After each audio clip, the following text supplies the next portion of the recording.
In the near term, we see a very small pullback for the overall stock market, which will then be followed by a breakout to new all-time highs in the S&P 500. Hi, this is Mark Arbeter, and this is S&P's Chart Room.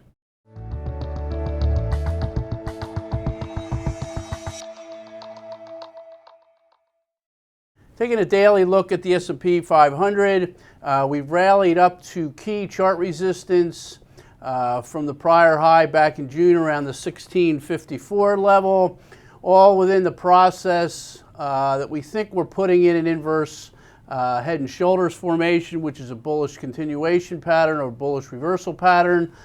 We have the left shoulder here, we have the head here, and with the pullback that we're expecting, we will then complete the right shoulder. This pattern will be complete once we then break out strongly above the 1654 level.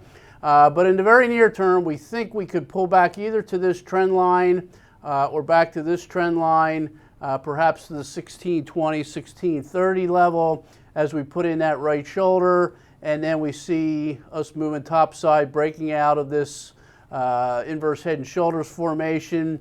The size of the inverse head and shoulders from top to bottom is about 94, 95 points. So we could see a measured move based on the size of that bullish reversal pattern up towards the 1750 level.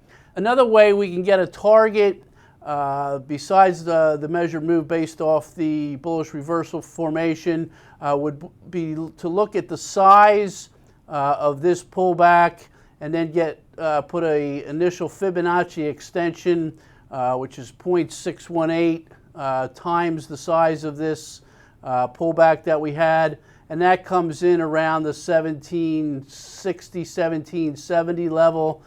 So we have a couple targets here looking out towards the third and fourth quarter here that we think we could achieve.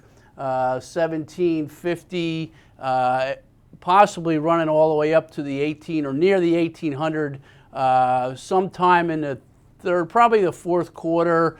Once we reach that level, we would expect bullishness to ramp up from a sentiment perspective. We would want to see, some overbought readings. Then we'll start to see some divergences with respect to the weekly momentum, but that's looking a ways out.